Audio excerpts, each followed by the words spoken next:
आइए आदत के मुताबिक अपनी गुफ्तगू का आगाज हुजूर सैयदी व सनदी सरकार आला हजरत अजीमुल बरकत के मुतबर्रक और पाकीज़ा शेर से कर रहा हूँ।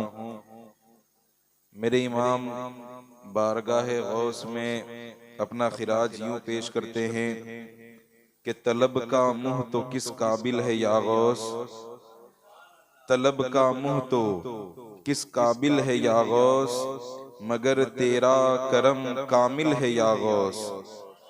दुहाई या मुहय्यद्दीन दुहाई, बला इस्लाम पर नाजिल है या गौस। अजूमन कातिलन इंदल क़िताली, मदद को आदमे बिस्मिल है या गौस। खुदारा ना खुदा आदे सहारा, हवा बिगड़ी भवर हाइल है या गौस। हवा बिगड़ी भवर हाइल है या गौस। अल्लाह तबारक व तआला का ये बेपनाह शुक्र और एहसान है कि आज अल्हम्दुलिल्लाह ये मुबारक महफिल 7वीं शब में हम और आप हुजूर गौसे पाक की बारगाह में नजराना अकीदत पेश कर रहे हैं। और ये हुजूर गौसे पाक का फैज़ान हम और आप अपने दामन में समो रहे हैं। अल्लाह तबारक व ताला की बारगाह में दुआ है कि अल्लाह तबारक व ताला इस जिक्र खैर को, इन महफिलों को हमारे लिए हज और उम्रा के सबब और उसका जरिया बनाए।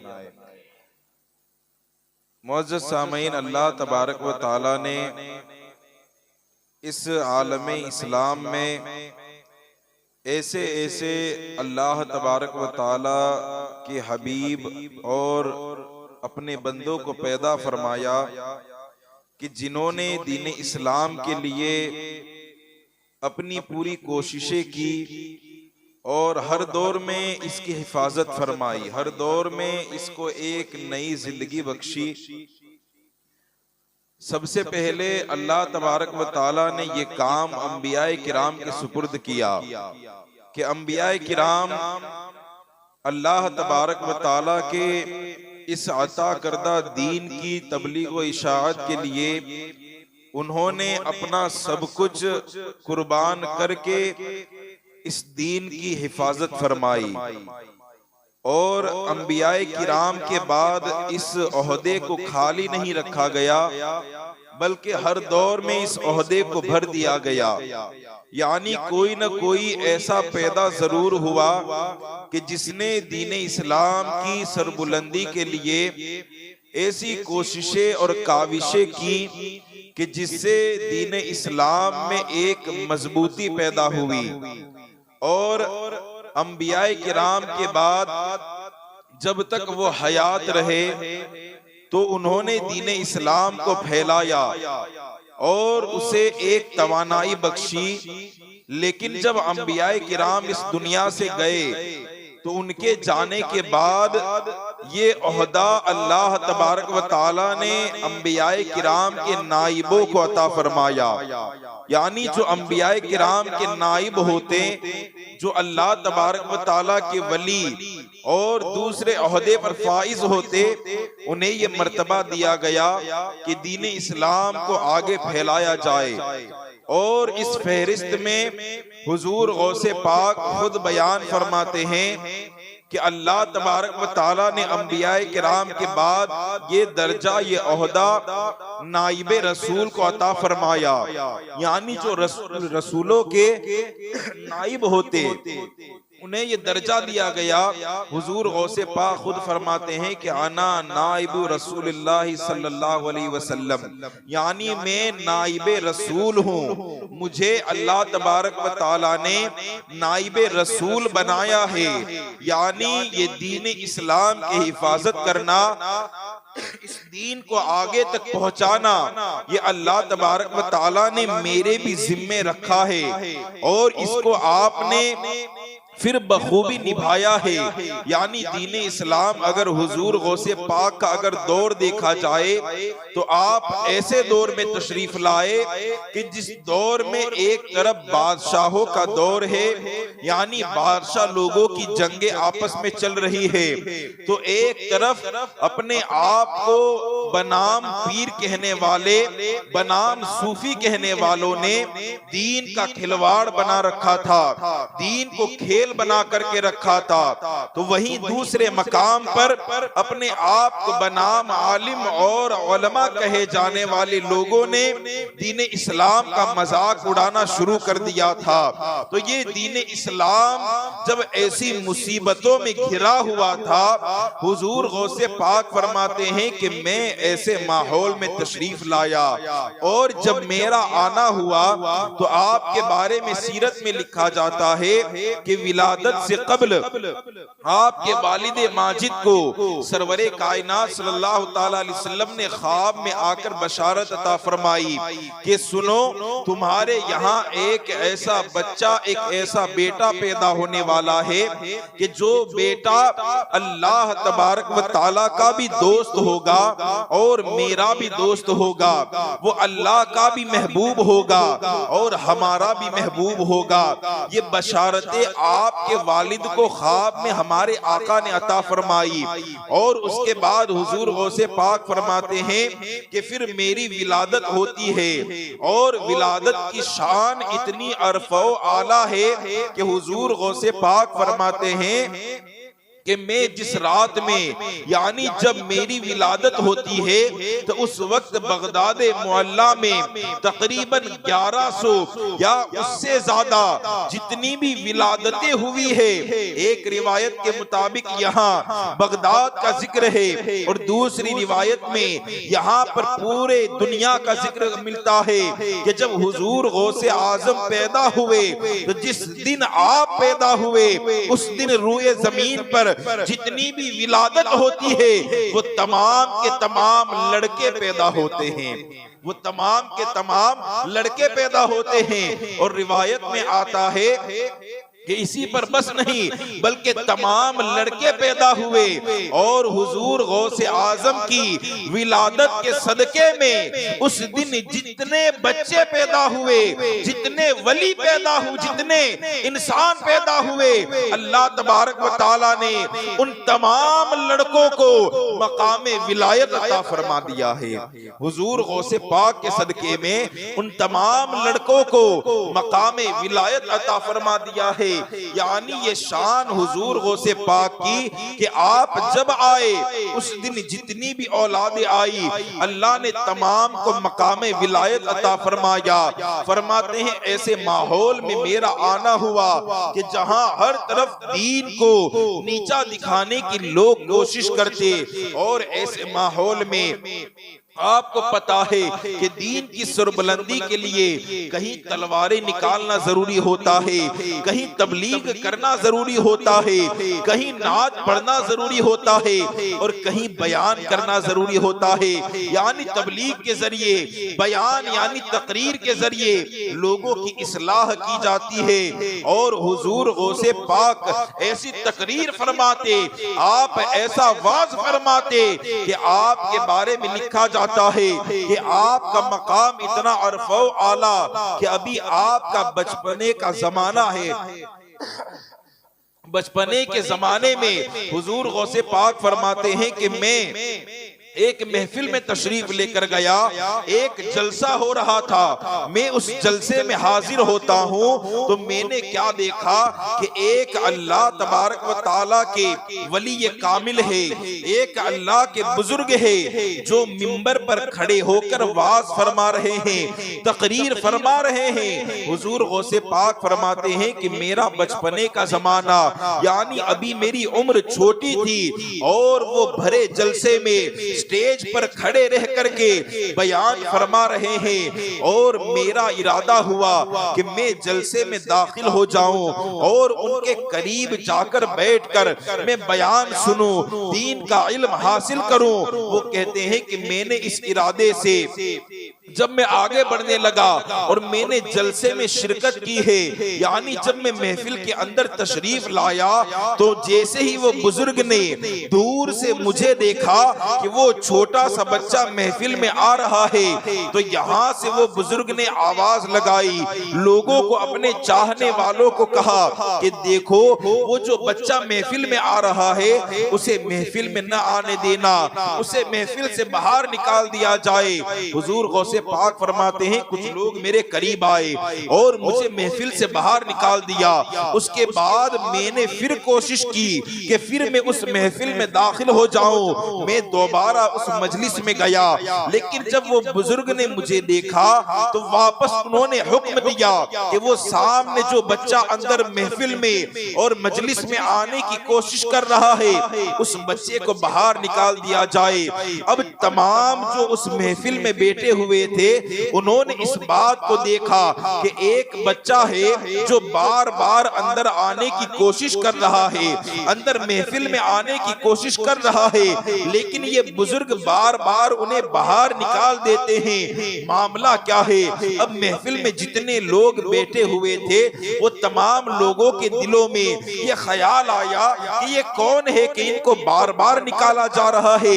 और जितने लोग वहां पर बैठे हुए थे उन तमाम ने हुजूर गौसे आजम की तरफ मुतवज्जे होकर के उन्होंने आपको देखना शुरू कर दिया कि ये कौन है जिसे बार बार निकाला जा रहा है। हुजूर गौसे पाक फरमाते हैं कि मुझे 2 मरतबा महफिल से निकाला गया, उसके बाद मैंने तीसरी मरतबा फिर कोशिश की है और तीसरी मरतबा फिर मैं महफिल के अंदर तशरीफ लाया, लेकिन अब मैंने बुजुर्ग का हाल देखा कि अब उन्होंने मना नहीं किया।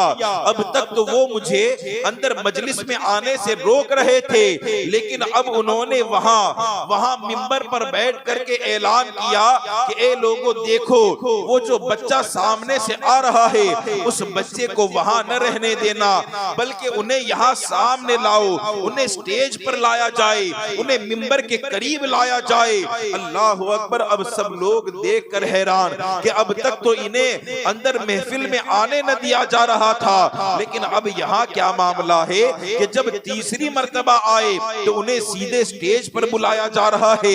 अल्लाह अकबर। वहां पर हुजूर गौसे आजम को लाया गया और महफिल में वो बुजुर्ग अपनी मसनद से खड़े हुए और खड़े होने के बाद हुजूर गौसे आजम के हाथ को पकड़ा है और तमाम लोगों को मुतवज्जे करके वो बुजुर्ग इरशाद फरमाते हैं कि ए लोगों देखो इस बच्चे को बड़ी गौर से देख लो। मैंने 2 मरतबा इस बच्चे को महफिल से इसलिए निकाला कि तमाम लोग इसका चेहरा देख ले, तमाम लोग अच्छे से इनको पहचान ले, और मैं आज ये ऐलान करता हूं कि मैंने इसे महफिल से इसलिए निकाला कि आप लोग इनको जान ले, और ये आने वाला कोई आम नहीं है, बल्कि आप इरशाद फरमाते हैं कि यही वो बच्चा होगा जो बगदाद मुअल्ला के मिंबर पर बैठ करके ये ऐलान करेगा कि कदमी हाज़िही अला रग़बती कुल्ली वलिय्यिल्लाह, कि मेरा ये कदम तमाम औलियाए किराम की गर्दनों पर है। अल्लाह अकबर। इसका एक दौर आएगा कि ये वलियों का सरदार बनेगा, और जब ये ऐलान करेगा कि मेरा कदम तमाम औलिया की गर्दनों पर है, तो तमाम औलियाए किराम को अपनी गर्दनों को झुकाना पड़ेगा। जो जो इनके हुक्म पर अपनी गर्दनों को झुकाएगा तो उनकी विलायत को महफूज रखा जाएगा, और अगर किसी ने बगावत करके अगर इनके हुक्म पर अगर अपनी गर्दन को न झुकाया तो उनकी विलायत को छीन लिया जाएगा। अल्लाह अकबर। ये उनका मकाम होगा कि इनका कदम तमाम औलियाए किराम की गर्दनों पर होगा। मेरे इमाम फरमाते हैं कि जिसकी मिंबर बनी गर्दने औलिया, उस कदम की करामत पे लाखों सलाम। उस कदम की करामत पे लाखों सलाम। यानी आप इन्हें देख लें कि ये वही बच्चा होगा जो बगदाद में ये ऐलान करेगा अल्लाह अकबर। और फिर लोगों ने वो माहौल और हुजूर गौसे पाक का वो दौर भी मुलाहिजा किया। हुजूर गौसे पाक फरमाते हैं कि मामला ये हो गया कि जिस दौर में मैं आया वहां ऐसे ऐसे फितने जन्म ले रहे थे कि कहीं राफजियत है, यानी कहीं लोग सहाबाए किराम को गालियां देते, तो कहीं कहीं लोगों ने खत्मे नबूवत पर मसले को उठाया, और कहीं पर नाम निहाद सूफियों ने दीन की आड़ में उन लोगों ने दीन का मजाक उड़ाना शुरू किया। हुजूर गौसे पाक फरमाते हैं कि ऐसे दौर में मेरा वुरूद हुआ, ऐसे दौर में मेरा आना होता है। अब मुझ पर जरूरी था कि मैं इस दीन को अच्छी तरीके से आरास्ता करूं, इस दीन को नई पहचान दिलाई जाए, इस दीन को मजबूती के साथ कायम किया जाए। हुजूर गौसे पाक फरमाते हैं कि कभी मेरे दिल में इरादा ये होता कि कभी मैं यहाँ से निकल करके जंगलों बयाबान में चले जाऊं और वहां पर जाकर के फकत अल्लाह की इबादतों में गुम हो जाऊं और किसी का ख्याल न करूं। यहाँ तक कि आप फरमाते हैं कि एक मर्तबा मैंने ये पुख्ता इरादे के साथ अपने घर पर गया और कलाम पाक को, कुरान मजीद को अपने हाथ में लिया और इस इरादे से निकला कि अब ऐसे माहौल में मुझे नहीं रहना कि जहाँ फितने ही फितने हैं, जहाँ गुनाह ही गुनाह है, मुझे इस माहौल में नहीं रहना। मैं जंगलों बयाबान में जाकर कुरान पढ़ता रहूंगा, अल्लाह की इबादत करता रहूंगा। मैं इस उम्मीद के साथ कुरान को हाथ में लेकर के जब बगदाद से बाहर निकलने लगा, तो जैसे ही मैं बगदाद के गेट पर वहां पर पहुंचा हूं तो क्या देखता हूं कि अचानक कोई आया है जिसने मुझे धक्का दिया और मुझे जमीन पर गिराया, और गैब से आवाज आती है, ए अब्दुल कादिर, तुम्हें यहाँ से जाना नहीं है बल्कि यहाँ रहकर ये फितनों का मुकाबला करना है, ये फितनों को ज़ेर करना है, दीन की हिमायत करनी है। हुजूर गौसे पाक फरमाते हैं फिर मैं वापस चला आया और मैंने खिदमत को शुरू किया। हुजूर गौसे पाक को मुहियुद्दीन कहा जाता है कि दीन को जिंदा करने वाला। हुजूर गौसे पाक फरमाते हैं कि मामला यही था कि मुझे इसी दीन के लिए वापस बगदाद में लाया गया। कहा आपको दीन की हिमायत करनी है, दीन को मजबूत करना है, और ये मुहियुद्दीन जो आपका लक़ब यानी दीन को जिंदा करने वाला, ये आपने, मैंने या किसी दुनियादार ने नहीं दिया बल्कि खुद अल्लाह तबारक व तआला ने अता फरमाया है। और इसके ज़िम्न में हुजूर गौसे पाक खुद बयान फरमाते हैं कि एक मर्तबा, यानी ये लक़ब आपको मिला कैसे, हुजूर गौसे पाक खुद बयान करते हैं कि एक मर्तबा मैं सफर करके बगदाद के अंदर दाखिल हुआ, यानी दूर से सफर करके आया और बगदाद के अंदर में जैसे ही दाखिल होने लगा तो अभी जंगलों का इलाका था, यानी जंगल के रास्ते से मैं गुजर रहा था कि अचानक मेरी नजर एक बुजुर्ग और एक बूढ़े शख्स पर जाती है जो बड़ा कमजोर और लागर बड़ी कमजोरी की हालत में वो जमीन पर बैठा हुआ है। जब उसने मुझे देखा तो मुझे पुकार करके कहा कि ए अब्दुल कादिर यहाँ आओ और यहाँ आकर के मुझे सहारा दो, मेरी मदद करो। हुजूर गौसे पाक फरमाते हैं कि जब मैंने उसकी पुकार को सुना तो मैं उसकी मदद के लिए आगे बढ़ा। जो बूढ़ा शख्स मुझे पुकार रहा था उसकी मदद के लिए आगे गया। अब आगे जाने के बाद उसने अपना हाथ बढ़ाया तो मैंने हाथ पकड़ करके उस बूढ़े शख्स को, बुजुर्ग शख्स को खड़ा किया। अब जैसे ही वो खड़ा हुआ है, अब मैं क्या देखता हूँ कि उसके चेहरे पर बशाशत है, वो बड़ा सही और सालिम हो गया है, बड़ा तंदुरुस्त हो गया है, चेहरा खिल उठा है, एक मजबूती उसके अंदर आ गई है। उसके बाद वो मुझसे कलाम करने लगा और मुझसे कहने लगा कि ए अब्दुल कादिर, क्या तुम मुझे पहचानते हो कि मैं कौन हूँ? हुजूर गौसे पाक फरमाते, मैंने कहा कि नहीं, मैं आपको नहीं जानता, आप कौन है? तो वो बूढ़ा शख्स कहता है कि ए अब्दुल कादिर सुनो, मैं तुम्हारे नाना का दीन हूँ, यानी नबी आखिरुज़्ज़मा का दीन हूँ। मैं कमजोर हो गया था, यानी मैं मुर्दगी की जानिब बढ़ रहा था, मुझे मुर्दा किया जा रहा था, मैं इस कमजोरी की हालत में आ गया था। लेकिन अब तुम आ गए हो, तुमने मुझे सहारा दे करके तुमने मुझे जिंदा कर दिया है, तुमने मुझे मजबूत कर दिया है। मैं कोई और नहीं बल्कि मैं दीन इस्लाम हूँ। इसीलिए आपको मुहियुद्दीन कहा गया कि दीन को जिंदा करने वाला। अल्लाह अकबर। हुजूर गौसे पाक फरमाते हैं कि यहाँ ये मामला मेरे साथ जंगलों में हुआ, और उसके बाद जब ये मामला होने के बाद जब मैं बगदाद में दाखिल हुआ हूँ और जब मस्जिद की जानिब पहुंचा तो मस्जिद में खड़े होने वाले तमाम लोग मुझे ये कहकर पुकार रहे थे कि मुहियुद्दीन मुबारक हो, मुहियुद्दीन मुबारक हो।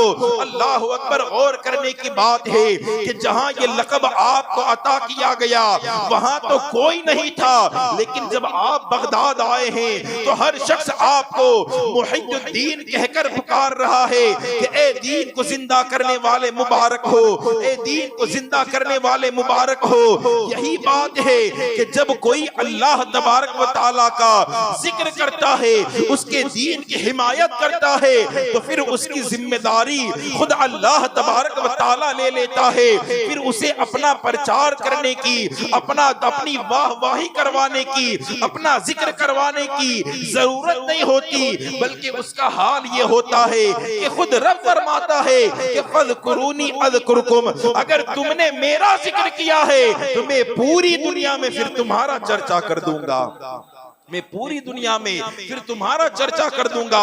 हुजूर शेख सैयदना गौसे आज़म फरमाते हैं कि उसके बाद हर कोई मुझे मुहियुद्दीन कहकर पुकारने लगा कि ए दीन को जिंदा करने वाले।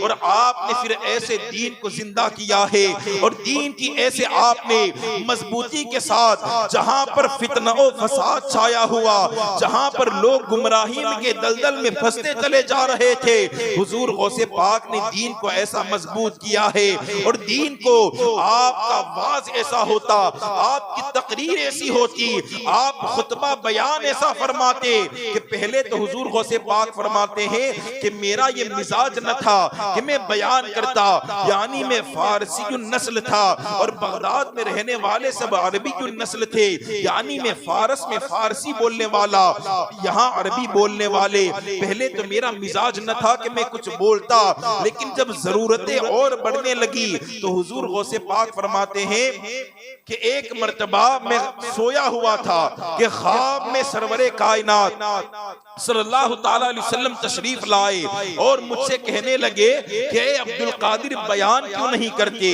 आप तकरीर क्यों नहीं करते, आप वाज क्यों नहीं करते। हुजूर गौसे पाक फरमाते हैं कि मैंने अर्ज किया कि या रसूल अल्लाह, मैं जहां रह रहा हूं वो बगदाद है, मैं एक फारसी नस्ल हूं, यहाँ बगदाद के रहने वाले लोग अरबी बोलने वाले, और मैं इतना अरबी बोल नहीं पाता। याद रखें, कोई ये न समझे कि हुजूर गौसे पाक अरबी जानते नहीं थे। हुजूर गौसे पाक की जात वो है जो अरबी नहीं बल्कि कई जुबानों पर आप कुदरते ताम्मा रखते थे, यानी पूरी महारत रखते थे कि आप जिस जुबान में चाहे बात कर सकते, जिस जुबान में चाहे कलाम कर सकते। लेकिन ये हुजूर गौसे पाक की आजिज़ी है कि आप फरमाते हैं कि ये अरबी लोग हैं, इनके सामने अरबी में बयान कैसे करूं। तो मेरे आका सरवरे कायनात सल्लल्लाहु ताला अलैहि वसल्लम ने इरशाद फरमाया, ए अब्दुल कादिर अपने मुंह को खोलो। कहते हैं मैंने अपने मुंह को खोला तो प्यारे आका ने 7 मर्तबा अपना लुआबे दहन मेरे मुंह में रखा है। अल्लाह अकबर। वो कितने खुश नसीब होंगे कि जिनके मुंह में खुद आका अपना लुआब अता कर रहे हो। और ये लुआबे दहन कोई आम लुआबे दहन नहीं है, बल्कि हुजूर का लुआब ऐसा है कि जो अगर अबू बकर को अगर सांप काट रहा हो, मेरे आका लुआब अगर लगा दे तो वो शिफायाब हो जाते हैं। ये वही लुआब है कि एक सहाबी रसूल कहते हैं मैं एक मर्तबा दीवार पर चढ़ रहा था, दीवार से गिरा, मेरी पैर की हड्डी टूट गई है। मैं हुजूर के पास पहुंचा, हुजूर कोई कोई इलाज फरमा दे। मेरे आका ने अपना लुआब मेरे पैर पे लगाया है, वो मेरा पैर जो कभी टूट गया था लेकिन लुआब लगाते ही मेरा पांव सीधा हो गया है। मुझे ऐसा महसूस होने लगा कि मेरा पांव कभी टूटा ही नहीं था। अल्लाह अकबर, ये मेरे आका का लुआब है। ये वही लुआब है कि एक कौम आपके पास आई और आकर कहने लगी कि या रसूल अल्लाह, हमारा कुआं है और वो कुएं में, हमारे कुएं में खारा पानी निकल रहा है। मेरे हुजूर, मेरे सरवरे कायनात सल्लल्लाहु तआला अलैहि वसल्लम वो कुएं के करीब गए हैं और अपना लुआब उस कुएं में डाला है, तो वो पानी जो अब तक तो खारा था लेकिन मेरे आका के लुआब की वजह से पानी मीठा हो गया है। अल्लाह अकबर, ये हमारे आका का लुआब धन है कि जंग खैबर के मौके पर मौला अली आशोब चश्म में मुब्तला थे कि आंख दर्द कर रही है। मेरे आका ने अली को बुलाया, अपना लुआब निकाल करके अली के आंखों पर मला है। मौला अली कहते हैं कि वो आंखों पर मल्ला था कि उसके बाद कभी मेरी आंखों में दर्द न हुआ। अल्लाह अकबर, ये वो लुआब धन है कि एक शख्स आपके दरबार में आया, आपने वजू फरमाया, आपने अपना लुआब बाहर फेंका, सहाबाई किराम ने अपने हाथों पर ले लिया, हाथों में ले करके उसको मल करके अपने चेहरों पर लगा लिया है। और जिस सहाबी के हाथ में नहीं आया तो जिसके हाथ में आया था उन लोगों ने वो सहाबी के हाथ में हाथ देकर हाथ घिस करके अपने चेहरे पर लगाया है और अपने चेहरों को रोशन किया है। ये वो लुआब धन है। अल्लाह अकबर, के अगर पानी में गिरे तो पानी मीठा हो जाए, अगर बीमार पर लगे तो वो शिफायाब हो जाए। जरा सोचे, इतनी बरकतों वाला लुआब हुजूर गौसे पाक फरमाते हैं कि ऐसी बरकतों वाला वो लुआब धन एक मर्तबा नहीं बल्कि 7 मर्तबा हुजूर ने मेरे मुंह में दाखिल फरमाया है। 7 मर्तबा मुझे वो लुआब अपने मुंह में दिया है। और उसके बाद मेरा हाल ये हो गया था कि वहां वो आपका लुआब देना कि सुबह होती है, कहते हैं वो मंगल का दिन था जब ये वाकया पेश आया। अब जैसे ही सुबह हुई, मैं अपने मदरसे में गया और मिंबर पर खड़े होकर के अब मेरे सीने में इल्म का समंदर ठाटे मारने लगा। अब मैं बयान के लिए तैयार था कि ए अब्दुल कादिर, अब बयान करो। अल्लाह अकबर, वो कहते हैं मेरे दिल में ये इल्म का समंदर तो ठाटे मारता लेकिन वो जुबान पर नहीं आ रहा, यानी मेरी हिम्मत न हो पा रही थी कि मैं कुछ बोल पाऊं, किस तरीके से उसको अपनी जुबान पर लाऊं। कहते हैं कि मैं मिंबर पर बैठ गया, सामने मजमा है लेकिन बोलने की ताकत न थी। यही आलम था कि अचानक मैं क्या देखता हूँ कि मौलाए कायनात हैदर कर्रार मेरे सामने आते हैं और आने के बाद उन्होंने आकर पहले मेरी हिम्मत को बढ़ाया। उसके बाद हजरत मौलाए कायनात ने 6 मर्तबा अपना लुआब मेरे मुंह में दाखिल किया। अल्लाह अकबर, यहाँ ये लुआब को अंदर दाखिल करना था कि उसके बाद मैंने खिताब शुरू कर दिया है।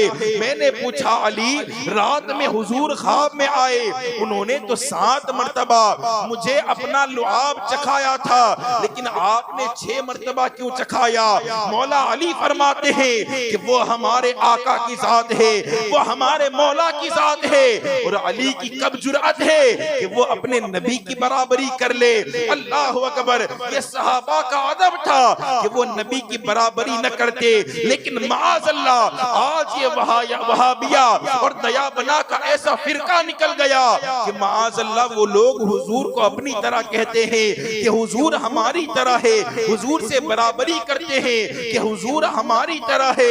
अल्लाह अकबर, लेकिन मेरे इमाम ने ऐसे लोगों को जवाब देते हुए इरशाद फरमाया कि या रसूल अल्लाह, ये फर्श वाले तेरी शौकत का उलू क्या जाने, खुशरवा अर्श पे उड़ता है फरेरा तेरा।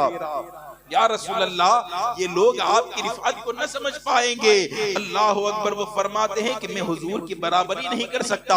हुजूर गौसे आजम फरमाते हैं कि यहाँ जब मेरे साथ ये मामला हो गया, उसके बाद जो मैंने खिताब शुरू किया है, उसके बाद जो बयान शुरू किया है, आप अगर किताब में पढ़ो तो हैरान हो जाओगे, शश्तर रह जाओगे कि जब हुजूर गौसे पाक ने बयान शुरू किया तो आपकी बयान का हाल ये होता, आपकी तकरीर का हाल ये होता कि आप जब आपने शुरू किया तो एक मदरसे में बैठकर शुरू किया, लेकिन अब ये मजमा बढ़ता गया, ये मजमा और ज्यादा होता गया। आपने उसके बाद मस्जिद में बयान करना शुरू किया।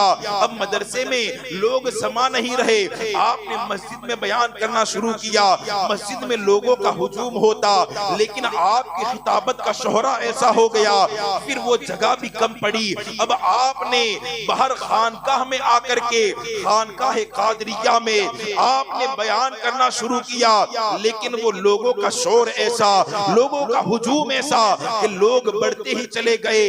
अब मामला उसमें भी रुका नहीं, उसके बाद लोगों की तादाद इतनी बढ़ गई कि अब हुजूर गौसे पाक फरमाते हैं कि अब मेरा खिताब, अब मेरा बयान खुले मैदान में होता, और वो मैदान इतना बड़ा होता कि मेरी एक एक महफिल में तकरीबन 70 हजार लोग आते, यानी 70,000 लोग मेरी महफिल में आते, मेरा वाज समात करते। और ये हुजूर गौसे पाक की करामत है। आप जरा सोचें कि आज अगर अभी थोड़ी देर के लिए अगर माइक बंद हो जाए तो अगर मैं यहाँ बोल रहा हूँ बाहर वालों को सुनाई नहीं देगा, अगर दूर बैठे हैं दूर वालों को सुनाई नहीं देगा, लेकिन रावी बयान करते हैं कि ये हुजूर गौसे पाक की करामत है कि जरा सोचें 70,000 लोग, 70,000 लोग कहते किसे हैं। एक मर्तबा हाल ये हो गया कि कई लोगों ने 70,000 लोग लिखा है, लेकिन कई लोगों ने कहा कि 1-1 लाख लोग आपकी महफिल में तशरीफ लाया करते। जरा सोचे मजमा कितना बड़ा होगा। अब उस दौर में इस तरीके से ये लाउड स्पीकर का, माइक का जमाना तो था नहीं कि जगह जगह स्पीकर लगा करके आवाज को पहुंचा दिया जाए। हुजूर गौसे पाक फरमाते हैं कि ये लुआत की बरकतें हैं कि अल्लाह तबारक व तआला ने मेरी आवाज में ऐसी बरकत को रखा था, मेरी आवाज को ऐसा बुलंद किया था कि जब मैं वाज करता, जब मैं बयान करता, तो जैसा मेरे सामने बैठने वाला सुनता, ऐसा ही महफिल के आखिर में बैठने वाला भी सुना करता, ऐसे ही महफिल में आखिर में बैठने वाला भी सुना करता। ये आपके बयान का हाल था। इस तरह आप खिताब फरमाते और बयान करते हैं कि आपके महफिल का हाल ये होता कि जब आप बयान शुरू फरमाते तो उस बयान पर ऐसी कैफियत तारी होती कि कोई एक महफिल भी, कोई एक मजलिस भी कभी ऐसी खाली न जाती कि कोई चोर, कोई डाकू, कोई जिना, कोई शराब नोशी करने वाला, ऐसे बड़े बड़े गुनाह करने वाले, उन लोगों ने कभी तौबा न की हो। यानी हर महफिल में ऐसे बड़े बड़े गुनाह करने वाले अपनी जात से, अपने गुनाहों से तौबा करके उठते कि गौस का बयान सुना है। हुजूर गौसे पाक के बयान का हाल यह होता कि लोग तौबा करने पर मजबूर हो जाते। और यहाँ तक आता है कि आपके महफिल का हाल ये होता कि हुजूर गौसे पाक जब आप बयान शुरू करते, यानी जब बयान शुरू जैसे ही करते, आप फरमाते अल्हम्दुलिल्लाह, कहते हैं जैसे ही आप अल्हम्दुलिल्लाह कहते तो रूए जमीन पर जितने भी औलियाए किराम मौजूद होते हैं, जितने भी वली थे, वो तमाम वली रूहानियत में आकर के अपने अपने काम को छोड़ करके हुजूर गौसे पाक की महफिल में तशरीफ ले आते, रूहानी तौर पर हुजूर गौसे पाक की महफिल में चले आते।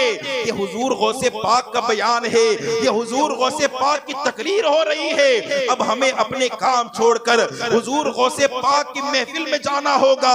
ये हुजूर गौसे पाक बयान का आलम है, आपके बयान का आलम है। और इसी पर बस नहीं, बल्कि रावी कहते हैं कि बयान का हाल ये कि आम लोग, यानी जो दिखाई देते, वो लोग तो सामने होते, लेकिन दिखाई देने वाले से ज्यादा आपकी महफिल में फरिश्ते भी मौजूद होते, जिन्नात भी मौजूद होते, रूहानी तौर पर औलिया भी होते।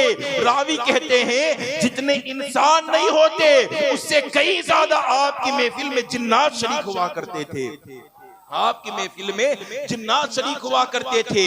एक अल्लाह के वली गुजरे हैं, वो बयान करते हैं कि मैं अपने पास जिन्नातों को रखा करता था, यानी मेरे पास जिन मौजूद थे, यानी उन्हें मुसख्खर करके मैंने अपने पास रखा हुआ था। एक मर्तबा मैंने अपने जिन को बुलाना चाहा और मैंने वो तमाम अवराद व वज़ाइफ को पढ़ना शुरू किया, लेकिन मेरा जिन मेरे सामने हाजिर न हुआ, मेरे सामने आया नहीं। उसके बाद एक वक्त गुजरा, उसके बाद जब वो मेरे सामने हाजिर हुआ तो मैंने उससे पूछा कि जब मैंने तुझे बुलाया था तू उस वक्त आया क्यों नहीं, तू उस वक्त यहाँ पर मौजूद क्यों नहीं था? तो वो जिन्नात कहता है कि सुने, जब आपने मुझे बुलाया तो उस वक्त मैं हुजूर गौसे पाक की तकरीर में बैठा हुआ था, हुजूर गौसे पाक बयान फरमा रहे थे, मैं उनकी महफिल में बैठा हुआ था।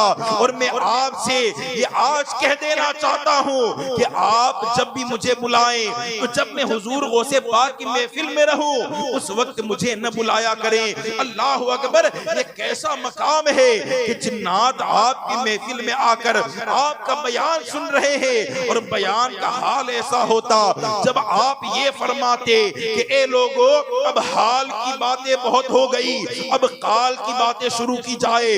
अल्लाह अकबर, जब आप ये जुमला फरमाते तो लोग चीखे मार करके अपने दामनों को चीर दिया करते, कई लोगों के दिल फट करके अपने मुंह में आ जाते, कई लोग वहीं बेहोश होकर गिर जाते और कई लोग ये जुमलों को सुन करके उनसे बर्दाश्त न होता और खशियत इलाही का उन पर ऐसा रौब आता कि वो लोग वहीं इंतकाल कर जाते। और हुजूर गौसे पाक की महफिल का आलम ये होता कि जब आप अपने बयान को खत्म करते, जब महफिल खत्म होती तो आपके महफिल से कई जनाजों को उठाया जाता था, आपकी महफिल से कई जनाजों को उठाया जाता था। ये हुजूर गौसे पाक के फकत वाज का मामला है। आपके बयान का हाल ये है कि आप जब बयान करते तो लोगों का ये हाल होता। अल्लाह अकबर, इस शान के साथ हुजूर गौसे आजम बयान तकरीर किया करते, इस शान के साथ आपका वाज होता। और वाज ऐसा है कि रावी बयान करते हैं कि आप लोगों के दिलों को जांच लेते, लोगों के दिलों को परख लेते कि ये आने वाला कहना क्या चाह रहा है, ये आने वाले की मुराद क्या है। आप तमाम लोगों के दिलों की कैफियत से वाकिफ हो जाते। इसीलिए बयान करते हैं कि एक मर्तबा हुजूर गौसे पाक बयान फरमा रहे हैं, हुजूर गौसे पाक वाज फरमा रहे हैं, तकरीर फरमाते फरमाते हुजूर गौसे पाक मेराज के टॉपिक पर, मेराज के हवाले से आप बयान कर रहे हैं कि सरवरे कायनात सल्लल्लाहु ताला अलैहि वसल्लम मेराज पर गए और मेराज में आपका जाना ऐसा कि अभी आपने आसमानों का सफर तय किया कि जंजीर अभी हिल रही है और बिस्तर अभी गर्म है कि इतने थोड़े से वक्त में सरवरे कायनात ने सातों आसमान का सफर तय भी किया है, अल्लाह से मुलाकात भी की है और मुलाकात करके आप वापस भी आए हैं। आप ये बयान मेराज का वाकया लोगों को सुना रहे हैं कि सामने से एक ईसाई का गुजर होता है, वो कहता है कि मैं भी खड़ा होकर सुनने लगा। बड़े बड़े जिन्नात सुनते, अपने तो अपने गैर भी सुनते।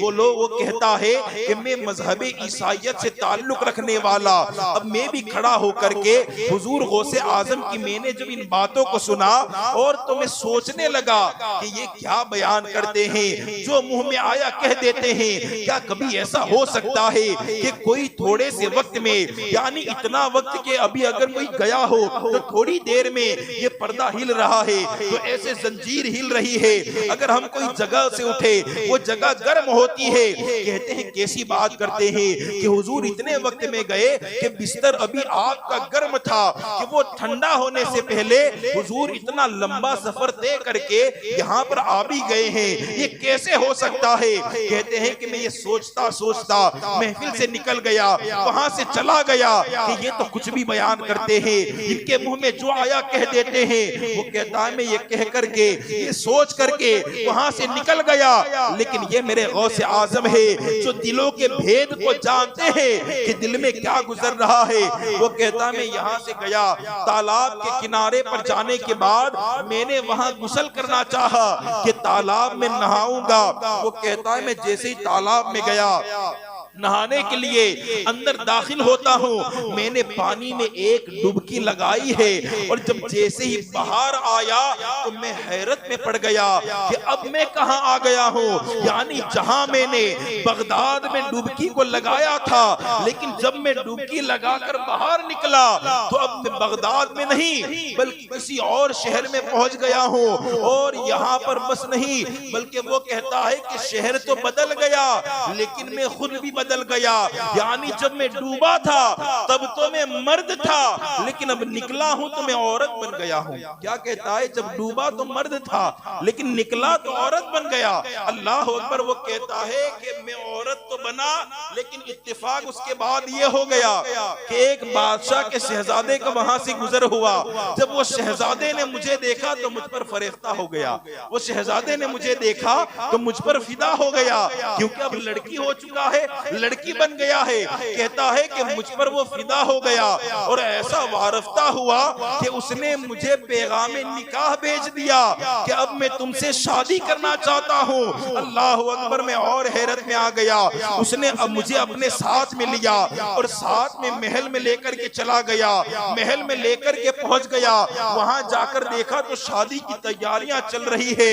अल्लाह अकबर। वो कहता है मेरा हाल यहाँ पर ये था कि जब मैं वहां बगदाद में डुबकी लगाई थी तो मैंने अपनी बीवी के पास जाकर, यानी मैं खुद शादीशुदा हूँ, मैंने वहां पर अपनी बीवी को जाकर के कुछ मछलियां जो मैंने तालाब से निकाली थी वो मछलियां मैं अपनी बीवी को देकर आया था कि बीवी लो ये मछलियों को पका कर रखना, मैं अभी जाकर नहा कर आता हूँ। वो कहता है वहां मैं बीवी को मछलियां पकाने देकर के आया था, मछलियां अभी तड़प रही है और यहाँ मेरे साथ ये हादसा हो गया कि मैं यहाँ पर डूबा तो मर्द, निकला तो औरत। उसके बाद बादशाह के लड़के ने मुझे देखा तो मुझ पर फिदा हो गया, मुझे महल में लेकर चला गया।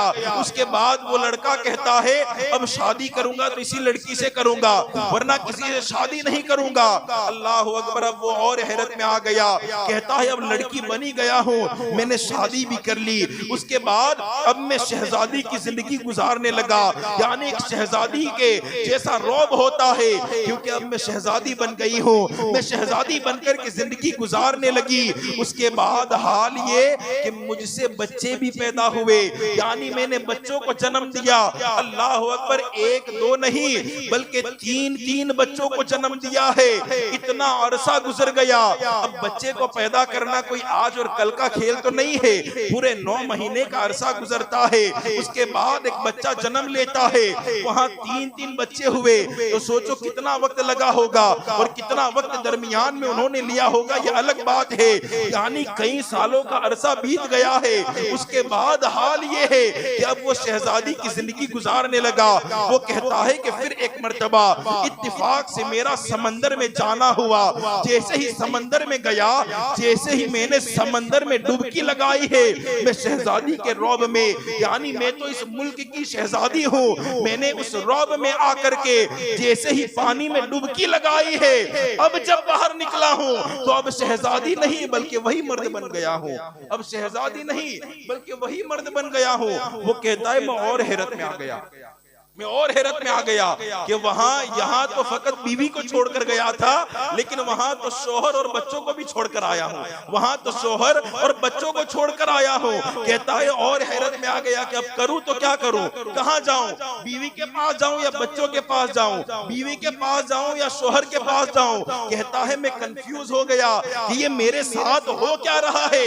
वो कहता है इसी हैरत में आकर के मैं गुजरने लगा तो क्या देखता है कि मैं जब गुजर रहा था तो मेरा गुजर फिर गौसे पाक की महफिल से हुआ और हुजूर गौसे पाक वही बयान फरमा रहे हैं। जब मैं यहाँ से गुजरा था तो वो बयान जो मेराज का बयान हो रहा था वही मेराज का बयान कर रहे हैं। और जब मैंने ये बयान सुना तो मैं महफिल के किनारे पर खड़ा होकर आपका ये बयान सुनने लगा।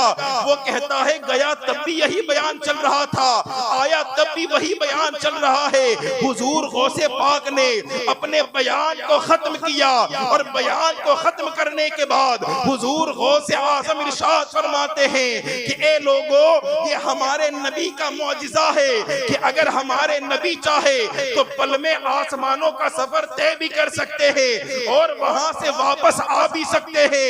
ए लोगों, अब भी अगर किसी को एतराज हो तो वो ईसाई वहां पर खड़ा है, उसे जाकर के पूछ ले।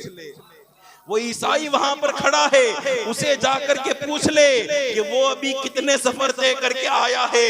अल्लाह अकबर, ये हमारे आका का मौजिज़ा है कि आका चाहे तो पल में कहां से कहां चले जाए। ये हुजूर गौसे पाक की करामत है कि वो कहकर नहीं गया था, बल्कि वो सोच कर गया था, दिल में ख्याल करके गया था कि ये कैसे हो सकता है। हुजूर गौसे पाक ने उसकी जिंदगी भी बदल दी, यहाँ तक कि उसका जेंडर भी बदल दिया, तमाम चीजों को बदल करके बता दिया कि देखो होता ये है, अगर अल्लाह के वली चाहे तो बड़ी बड़ी चीजों को आसान कर देते हैं। ये हुजूर गौसे पाक के वाज का मामला है, ये हुजूर गौसे पाक के बयान का मामला है कि आपके बयान में इतनी तासीर होती, आपका बयान जो आप फरमाते उसमें ऐसा रौब होता कि लोगों पर कैफियत तारी हो जाती, आप लोगों के दिलों से आप बाखबर हो जाते और महफिल में कभी आप भेदभाव नहीं करते कि आने वाला बादशाह है तो इस बादशाह को छोड़ दिया जाए, बल्कि आपके दौर में बड़े बड़े अपने वक्त के बादशाह आपकी महफिल में आया करते, आपका वाज सुना करते, लेकिन वो बड़े बड़े लोगों को, बड़े बड़े बादशाहों को हुजूर गौसे आजम आप नसीहत भी फरमाते और अगर उन्हें अगर डांटने का मौका आता तो हुजूर गौसे पाक उन्हें डांट भी देते। किसमें जुर्अत होती कि हुजूर गौसे पाक के सामने जुबान खोल सके।